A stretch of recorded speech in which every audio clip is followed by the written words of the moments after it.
Hello दोस्तों, मैं are के बराबर आप लोगों को फिर से अपने नए ब्लॉग में आप लोगों का दोनों हाथ खोल के स्वागत करता हूं। दोस्तों, चर्चा हो रही थी प्रियांश से, इस बात पर चर्चा हो रही थी कि पापा नाम अभी कैसा कैसा नाम हो गया है, पहले कैसा नाम था। तो हमने उसको बताया कि ऐसे 50 साल पहले, 40 साल पहले, 30 साल पहले इस तरह का नाम होता था। जैसे कि बड़ा में विश्वनाथ, कमलेश, कौशल, मतलब नाथ, इस प्रकार का नाम होता था। फिर दौर और आया तो करीब आया, अब 20 साल 25 साल पहले नाम होने लगा राजेश, राकेश, महेश। अब और दौर आगे बढ़ा, अब नाम आने लगा 5 साल पहले, जैसे कि जिज्ञांश, प्रियांश, रियांश, दिव्यांश। अब करेंट का सिचुएशन है दोस्तों कि अब का करेंट में नाम क्या आ रहा है, तो अब नाम आ रहा है जैसे कि सु, पू, इस तरीके से नाम लोगों को अब आ रहा है। तो जमाना कितना बदल रहा है आप देख सकते हैं। लोग में पहले भैया को लोग क्या बोलते थे, अभी क्या बोलते हैं, इस पर भी देख लीजिए। देखो प्रियांश, पहले होता था क्या कि भैया लोग को बोलते थे भैया जी, ऐसे 50 साल पहले।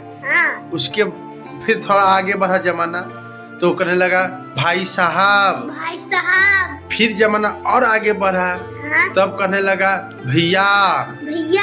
उस समय और आगे बढ़ा तो कहने लगा भाई, भाई। मगर आज के समय दौर जो है दोस्तों, अब भाई नहीं होता, आप तो सीधे कहता है ब्रो।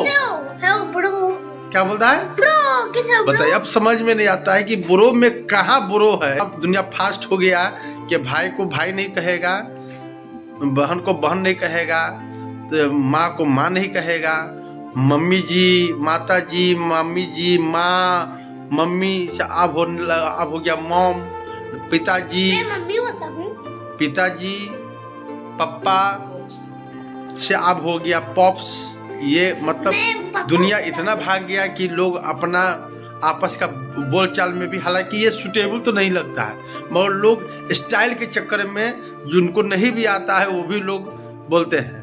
हर चीज़ को, टेक्नोलॉजी को बढ़ना सही बात है। आपको अभी के समय में बहुत सुविधाएं बढ़ी है, लोगों को बहुत सुविधा हर क्षेत्र में मिला है, मगर बोलचाल के चलन में हमको न लगता है कि आखिर ऐसे पहले का जो बोलचाल था, भैया को भैया कहिए, मम्मी को मम्मी कहिए, बेटा को बेटे कहिए। अब मगर ये नहीं कि अभी का बोलचाल में ये सूटेबल नहीं है। पॉप्स, ब्रो, ये सब सुन के ही समझ में नहीं आता है। पॉप्स। तो अब फिर चलते हैं फिर से मंदिर की ओर।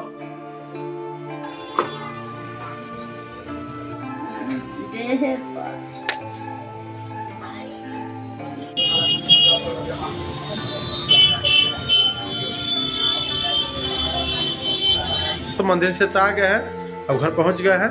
आप लोग को बता दूं कि अभी अधिकांश लोग दूसरे को टांग पकड़ के खींचने के चक्कर में रहते हैं। तो सोचते हैं कि उसको थोड़ा नीचे खींच दे। ए भाई, अपने आप को ही आप बड़ा बना लो, अपने आप को ही इतना बड़ा बना लो कि सामने वाला ऑटोमेटिक छोटा पड़ जाए। आपका इसमें आपका बड़प्पन है। बड़प्पन आपका ये नहीं कि सामने ही वाला को छोटा कर दो, नहीं भैया, आप अपने आप को बड़ा बना लीजिए, अपनी रेखा सामने वाला से बड़ी कर लीजिए, ऑटोमेटिक सामने वाला छोटा हो जाएगा। जो ये नहीं है कि आप उसको छोटा करके ही आप बड़ा बन सकते हो, बल्कि अपने आप को बड़ा बन के भी सामने वाले को छोटा दिखाया जा सकता है। तो खुद पर फोकस करो और खुद ही पर काम करो तो सफलता आपको मिलेगी। देखिए, कहने का मतलब है कि जब भी मान लेते कभी ऐसा होता है कि फ्रेम फट जाता है, अभी जैसे देख रहे हैं ऊपर से थोड़ा ये फट गया हुआ है, तो इसको हम क्या करेंगे, इसको मरम्मत करेंगे। मरम्मत देसी भाषा में बोलते हैं जुगाड़। अब क्या करेंगे, इसको इसका ही कपड़ा लिए, फ्रेम का ही कपड़ा ये जो है, इस कपड़ा से लेंगे और बोलते हैं फेविक्विक। इस फेविक्विक का हम रखते हैं, बहुत हार्ड होता है दोस्तों, बहुत हल्का सा भी लापरवाही बढ़ते उंगली तक सट जाता है। इसको बहुत संभाल के इससे काम करना पड़ता है, बहुत हार्ड होता है। हालांकि सुविधा तो है, आसान तो है, मगर हर चीज़, जो भी चीज़ आसान होता है उसको सतर्कता से भी करने पड़ता है। फिर साटेंगे।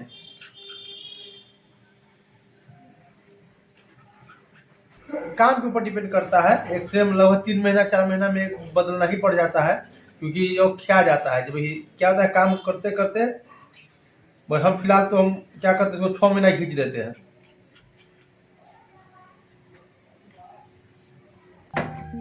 देखिए चिपक जाएगा पूरा।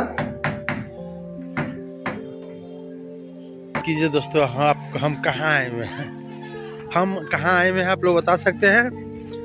हम आए हुए हैं सीरी घाट सिकंदरपुर।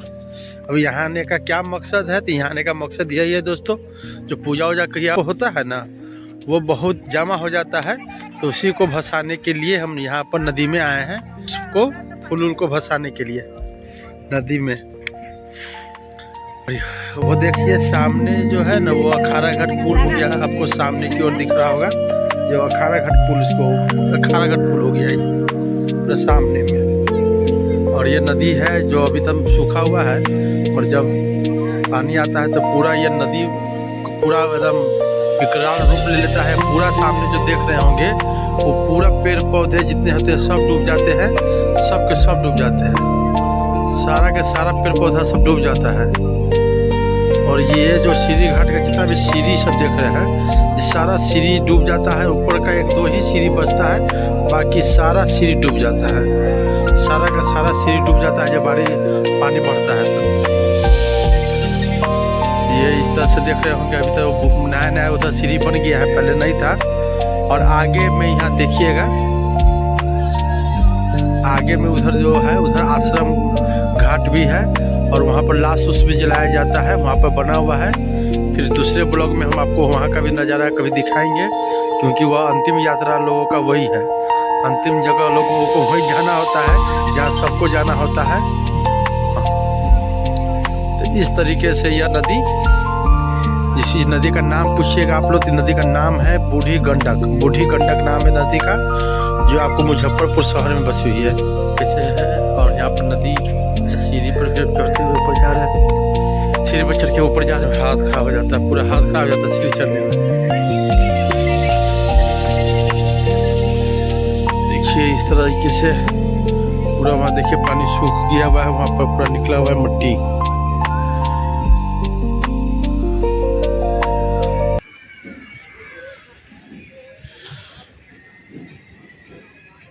राते वाला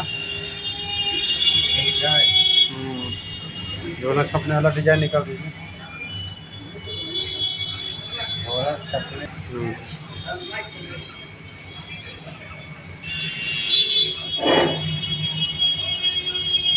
क्या नाम होगा आपको? अंशिका हैंडलूम। अंशिका रात में नहीं भेजते, अंशिका हैंडलूम।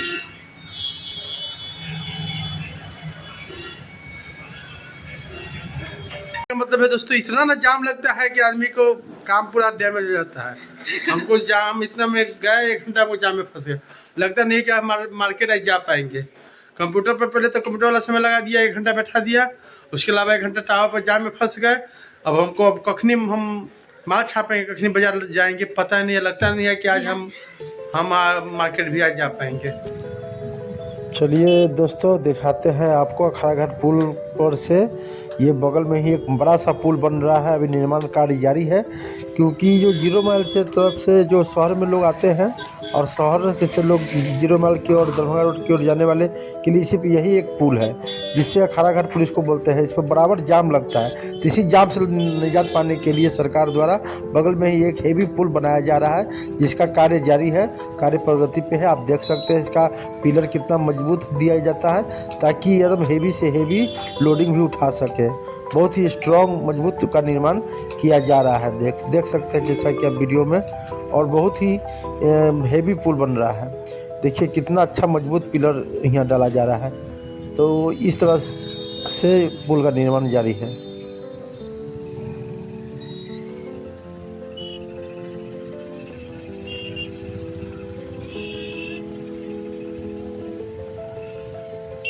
चलिए दोस्तों, आपको ये पुल दिखा रहे हैं, इसको बोलते हैं दादर पुल, जो 0 माइल से आपको बैरिया की ओर जाती है।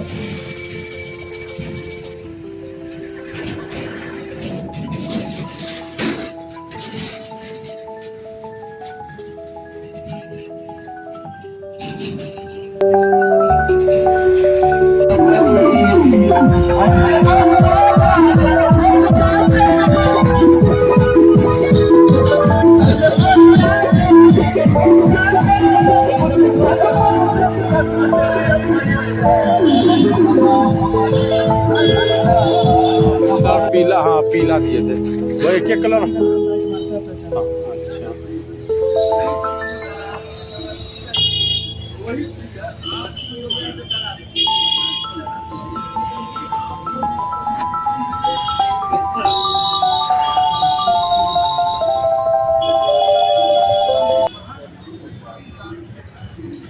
चलिए दोस्तों, इस तरीके से आपको दिखा रहा है कि लाइन होटल होते हैं। इसी तरीके से हाईवे के पास जो ट्रक ड्राइवर लोग जाते हैं तो यहाँ पर अपना खाना वाना खा कर रुक के खाना वाना खाते हैं। इसी तरह से लाइन होटल होते हैं हाईवे के पास।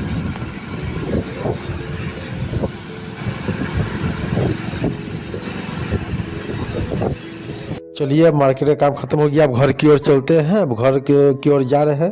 तो यहाँ से लगभग 15 से 20 किलोमीटर मुजफ्फरपुर मेरा पड़ेगा। अभी हम पानापुर आए हुए थे, पार्टी को डिलीवरी करके अब वापस जा रहे हैं घर की ओर।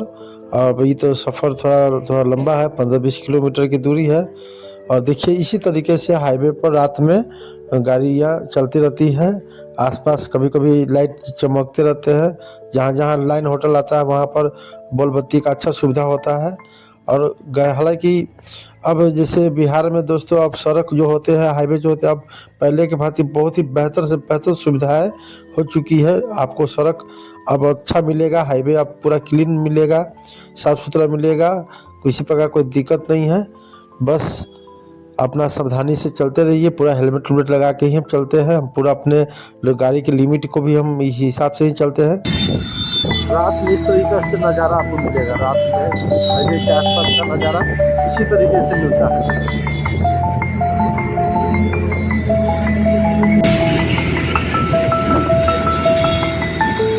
घर पहुंचिएगा दोस्तों। आखिरकार घर पहुंच गए। पूरा आँख में हाईवे पर रहते हैं दोस्तों, पूरा आँख में, मेरा हेलमेट में शीशा नहीं है, इस वजह से आँख में बहुत हुल पड़ते रहता है। देखिए आँख में पानी उनी भी भर जाता है।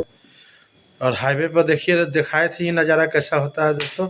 आखिरकार घर पहुंच गए, अब रेस्ट करूंगा और बस अब जो भी काम होगा कल सुबह से। तब तक के लिए अब मिलते हैं नेक्स्ट वीडियो में। तब तक के लिए बने रहे मेरे चैनल पर। जय हिंद, जय भारत।